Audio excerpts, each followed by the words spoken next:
పరిశుద్ధ నామంకి స్తోత్రములు. దేవుడు స్త్రీలను పిలుస్తున్నాడు. చూద్దామా? ఇర్మియా 9:20లో, స్త్రీలారా యెహోవా మాట వినుడి, మీరు చెవియొగ్గి ఆయన నోటి మాట ఆలకించుడి. ఇంకా అంతేకాదు, యెషయా 32:9 ఫస్ట్ లైన్లో, సుఖాసక్తి గల స్త్రీలారా, అంటే సుఖమునకు ఆసక్తి చూపెడుతున్న స్త్రీలారా, లేచి నా మాట వినుడి.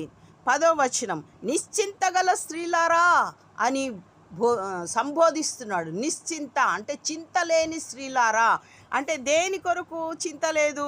మత్తయి 26:41లో, మీరు శోధనలో ప్రవేశించకుండునట్లు మెలకుగా ఉండి ప్రార్థన చేయుడి. అంటే ప్రార్థన చేసే చింత లేదు, ప్రార్థించేటటువంటి మనస్సు లేనటువంటి వారు.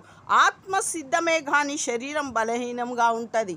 అయితే ఆ శరీరాన్ని ఆత్మచేత మనము జయించు వారమై ఉండాలి. మన మెలకుగా ఉండి మనం ప్రార్థించే వారమై ఉండాలి. ఎందుకంటే ఇవి దుర్దినాలు, ఎఫెస్లో ఉంటాయి కదా, ఇవి చెడ్డ దినాలు. కాబట్టి మత్తయి 26:40లో, ఒక్క గడి అయినను నాతో కూడా మెలకుగా ఉండరా అని ఆనాడు శిష్యులతో చెప్పిండు. ఇప్పుడు మనతో చెప్తున్నాడు.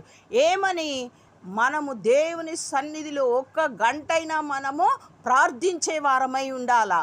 మరి యోబైతే తన బిడ్డల కొరకు, మరి అందరి కొరకు బలి ఇచ్చినాడు. అయితే మనం కూడా మన బిడ్డల కొరకు జిహ్వ బలులు, స్తుతులు, స్తోత్రములు చెప్పాలి. వారి పట్ల దేవుడు చేసినటువంటి మేళ్లకై వారు ఈ లోకంలో కలిసిపోకుండా, పాపము చేయకుండానట్లు వారి గురించి మనం స్తుతి యాగము దేవునికి అర్పించగా వారమై ఉన్నాము. లూకా 23:28లో, యేసు వారి వైపు తిరిగి, యెరూషలేము కుమార్తెలారా, అంటే నువ్వు నేనే, యేసుక్రీస్తును నమ్మినటువంటి బిడలం, నా నిమిత్తము ఏడవకుడి, మీ నిమిత్తమును మీ పిల్లల నిమిత్తమును ఏడువుడి. ఏంటంటే దేవుడు మన కొరకు శిలువ మరణము పొందినాడు.